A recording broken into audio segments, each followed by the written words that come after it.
बिसायख'थिया जेसेबां खाथि सफैदों थामहिनबा बिटिसि काउन्सिल बिसायख'थिया जेसेबां खाथि सफैदों एसेबांनो बेरेखा दोलोआ गोबां मानि बाथ्रा बुंनायजों लोगोसे गोबां आथिखालनि रायजो राजाफोरनि सायाव गोबां मानि बाथ्रा बुंदों आरो बेखौ लानानै फिन जाथाय होदों बिटिआर हाग्रा बिफाननि मावफुं सोद्रोमा रनजित बसुमतारी बिथाङा, जेराव थांनाय साननैसो सिगां बिपिएफनि दैदेनगिरि कामाल आजाद बिथांमोना लोगोसे बिक्रम दैमारी बिथांमोना गोबां मानि बिटिआरआव इलेक्शन जानो थांगासिनो होननानै गोबां मानि बाथ्रा बुंदोंमोन आरो बेखौ लानानै गोख्रों फिन जाथाय होदों बिटिआर हाग्रा बिफाननि मावफुं सोद्रोमा रनजित बसुमतारी बिथाङा फोरमायदों दि राजखान्थिनि थाखाय आथिखालनि एबा इउपिपिएल राजखान्थिया मालाब्लाबो रायजो राजाखौ जेंनायाव खोख्लैया एबा हाराहास्ति खालामा होननानै गोख्रों बाथ्राजों फोरमायदों बिटिआर हाग्रा बिफाननि मावफुं सोद्रोमा रनजित बसुमतारी बिथाङा फोरमायदों दि राजखान्थिनि थाखाय माब्लाबाबो इउपिपिएल राजखान्थि दोलोआ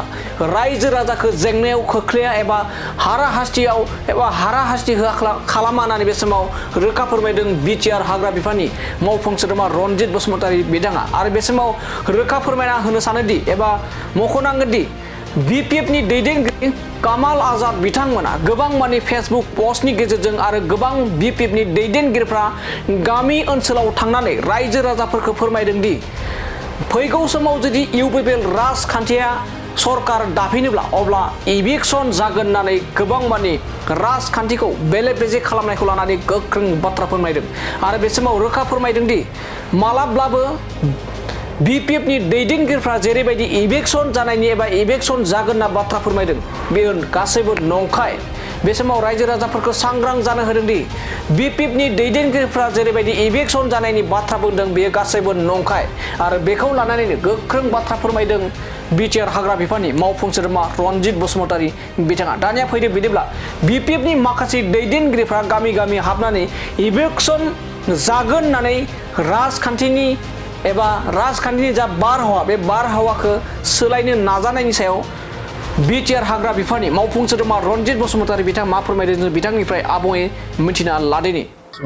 बिथांमोना सैथोखौ दिन्थिनानै होदों, आसि दिन्थिनानै जोङो जुदि इलिगेल मावदोंब्ला बर'नि हाखौ जुदि नन ट्राइबेलनो होनायखौ नुदोंबा जुदि नन ट्राइबेलखौ मा होनो जोंनि भारतीय नागरिक हिसाबै मोनथायनिफ्राय फोजोबनानै बिटिसिनिफ्राय होखारनांगौ होननानै बुंजानो लुबैदोंब्ला बिथांमोना मिडियायाव डाइरेक्ट बुंबानो जाबाय नन ट्राइবেল সকলে বিটিসি থাকিব নোৱাৰে বুলি কৈ দিলে হৈ গ'ল। ভাৰতীয় নাগৰিক হিচাপে সকলোৰে অধিকাৰ আছে, সকলো ভাৰতীয় নাগৰিকে জীয়াই থকাৰ অধিকাৰটো থাকিব লাগিব, মাটিৰ অধিকাৰটো থাকিব লাগিব। এই কথাটো এনেকৈ নহয় যে আমি আমাৰ বড়োসকলৰ অধিকাৰটো কৰি পেলাই অনা বড়োসকলক আমি মাটি প্ৰদান কৰিছোঁ। মানে गावनि बर'फोरनि मोनथायखौ गाखोमोरनानै बर'नि हाखौ अना बर'नो हा होनायनि बाथ्रा बेवहाय फैनो हाया आरो जों मालाबाबो बे खामानिखौ मावा। जोङो मालाबाबो जातिद्रही खामानि मावा, जोङो मालाबाबो गुबुन जातिजों हिंसानायनि खामानिखौ मावा, गोरोबलायनायनि खामानिखौसो जों मावगासिनो दङ। 2019 मायथाइनि 4 नभेम्बर खालि 1,17,000 फेमिलि हाउसहोल्डखौ बिटिसिनिफ्राय इलेक्शन खालामनानै होखारनांगौ होननानै बिपिएफआ पिआइएल होदोंमोन हाइकर्टआव। बेवहाय 9 बर' न'खर हाबदोंमोन। दाना आंनि कुइसना जादों बै बिजनीनि 2 मानसिया न'खरनैया माब्रै बांलादेशी जाखो बिनि फिननायखौ हाग्रामाया गावनो होग्रोथों। जेब्लासिम प्रमद बर'नि सरकार थागोन अब्लासिम रावबो भारतीय मानसिनि सायाव इलेक्शन जाया, बलडोजार गोग्लैया, बे कनफार्म।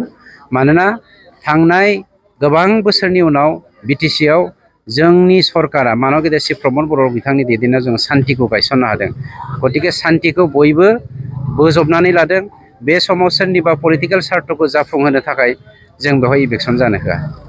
बुंनो नागिरदों बिथांखौ नोंथांनि चेनेलाव लिंहरदो, कंग्रेसनि बेसेबां गिदिर मोसा हाथाइ गनाय मोसाफोरजों लिंहरबानो जाबाय, जोङो डिबेट जागोन।